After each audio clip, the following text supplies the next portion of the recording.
बिस्मिल्लाहिर्रहमानिर्रहीम बोलते कालम के साथ मैं आमिर रज़ान। और रॉयटर्स ने खबर दी कि कतरी डेलीगेशन जो है वो भी पहुंच गया ईरान तेहरान में।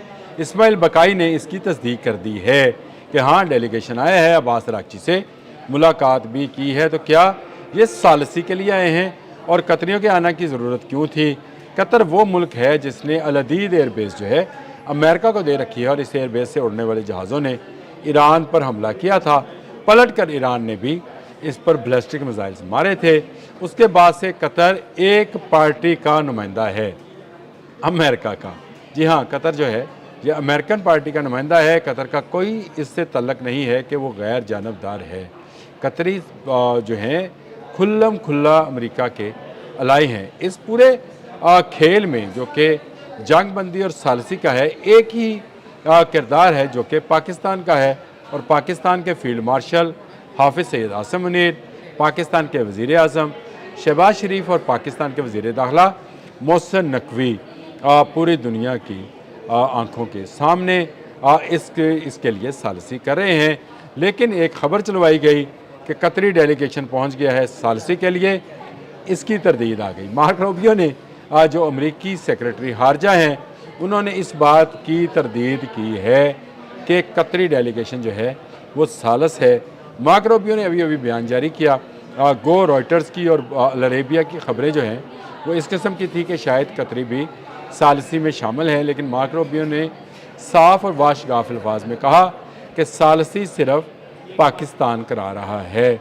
और मार्क रूबियो का ये बयान जो है गलत है भी नहीं, सही है, क्योंकि दोनों जानब जो है, चाहे अमेरिका है चाहे ईरान है, अगर किसी तीसरे फरीक को या मुल्क को इतमाद हासिल है तो वो पाकिस्तान है। और पाकिस्तान इस सिलसिले में या जंग बंदी में, आपने हमस को खुलवाने में, दुनिया को दोबारा अमन की तरफ लाने में अपना किरदार अदा कर रहा है। पाकिस्तान के वज़ीर दाखिला एक हफ़्ते में दो दौरे करते हैं। पाकिस्तान के फील्ड मार्शल इस वक्त तेहरान में मौजूद हैं।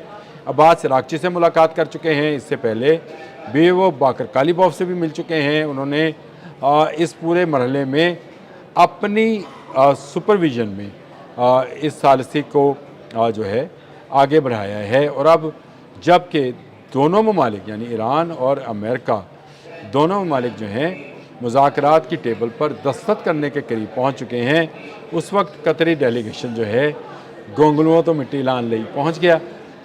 पंजाबी विच बोलती है, कोई मसला नहीं, कि वो अपना जो है वो कहते हैं कि बहती गंगा में हाथ धोने के लिए पहुंच गए हैं।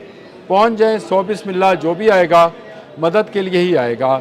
जो ड्राफ्ट लिखा जा रहा है उसमें बहुत सारी शिकें जो हैं उनकी डिस्कशन होगी। इस्माइल बकाई का बयान आया है कि एटमी अफजुर्दा यूरेनियम पर कोई बात नहीं होगी। मैंने कल आपको ये खबर दी थी।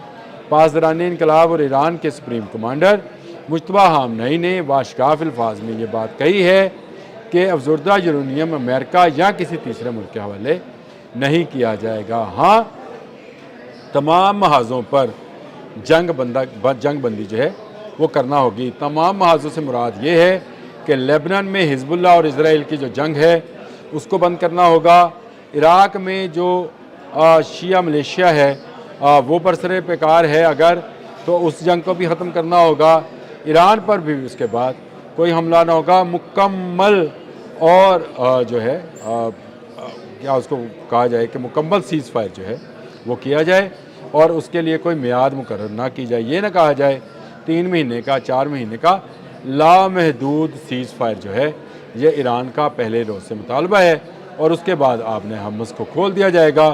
दुनिया में तेल और तवानाई की तहसील, चाहे वो गैस की सूरत में है, खाद की सूरत में है या ये जो क्रूड आयल है इस सूरत में है, वो बहाल हो जाएगी। गल्फ़ की सप्लाई लाइन बहाल होगी जिसमें अद्वियात है, खुराक है, गोश्त है, वो जाना शुरू हो जाएगा और दुनिया का कारोबार दोबारा से शुरू हो जाएगा। और इस कारोबार को दोबारा से चलाने के लिए जो मुल्क अहम किरदार अदा कर रहा है वो पाकिस्तान है। कतरी ज़रूर आए हैं।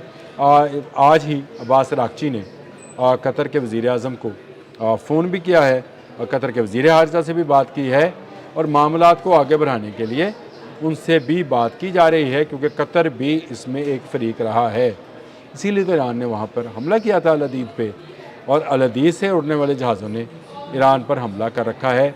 تو یہ ایک وہ صورتحال ہے جس میں اگر آپ کو کوئی غیر جانبدار ملک نظر آتا ہے تو وہ پاکستان ہے۔ مارک روبیو نے جو بات کہی ہے وہ بالکل ٹھیک ہے کہ صرف پاکستان ہی ثالث ہے، اور اس کی بنیادی وجہ صرف یہ ہے کہ امریکہ بھی اور ایران بھی دونوں ایک ملک پر متفق ہیں۔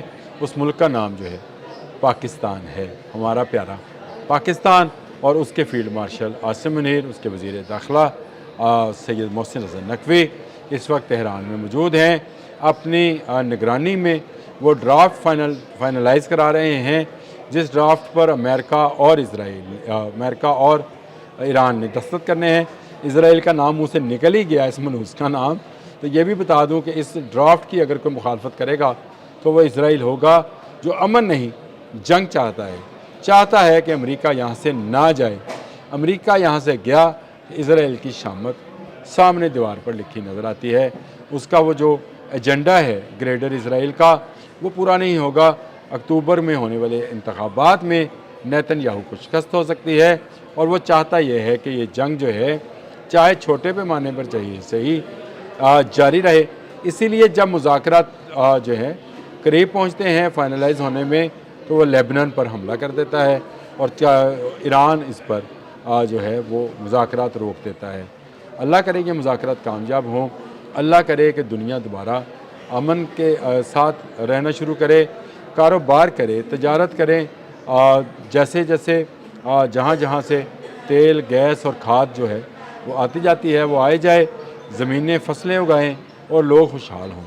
ہمارا مقصد بھی یہی ہے۔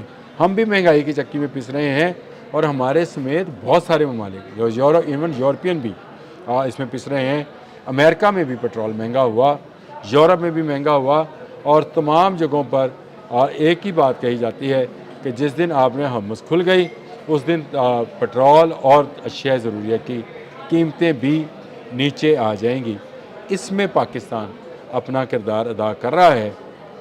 کچھ یوٹیوبرز کو میں نے سنا جو امریکہ میں بیٹھ کر پاکستان پر بھونک رہے ہیں اور کہہ رہے ہیں کہ پاکستان کی ثالثی نہیں ہے۔ دیکھا جائے تو مارک روبیو نے ان یوٹیوبرز کے منہ پر کھینچ کر ایک تماچا مارا ہے اور کہا ہے کہ اس پورے معاملے میں، ان پورے مذاکرات میں، اس پورے امن کے مذاکرات کے ایگریمنٹ میں اگر کوئی ثالث ہے تو وہ پاکستان ہے۔ کوئی دوسرا ملک اس کا کریڈٹ نہیں لے سکتا، نہ قطر، نہ بحرین، نہ سعودی عرب، نہ کوئی اور۔ کوئی ملک یہ نہیں کہہ سکتا کہ اس نے ایران اور امریکہ کو 54 سال کے بعد آمنے سامنے بٹھا دیا ہے۔ اگر کسی نے بٹھایا ہے تو وہ پاکستان ہے۔ اللہ کرے یہ کوششیں رنگ لے آئیں، پاکستان کے سر یہ صحرا سجے، پاکستان کے فیلڈ مارشل، پاکستان کے وزیر اعظم، پاکستان کے وزیر داخلہ اس کامیابی کے ساتھ کہ انہوں نے دنیا کو دوبارہ امن کی پٹری پر چڑھا دیا ہے، اور امن بحال ہو گیا ہے، تجارت بحال ہو گئی ہے، خوشحالی آنا شروع ہو گئی ہے۔ اس دعا کے ساتھ میں اپنا ولاگ ختم کر رہا ہوں۔ اگر کوئی بات میری غلط لگے تو ضرور کمنٹ کیا کیجئے۔ آپ کے کمنٹ سے میری رہنمائی ہوتی ہے، میں آپ کے تمام کمنٹس پڑھتا ہوں، اور اس کی روشنی میں جو ہے آنے والے جو ولاگز ہیں ان میں اپنی تصحیح بھی کرتا چلا جاتا ہوں۔ اب تک کے لیے اتنا ہی۔ اللہ حافظ۔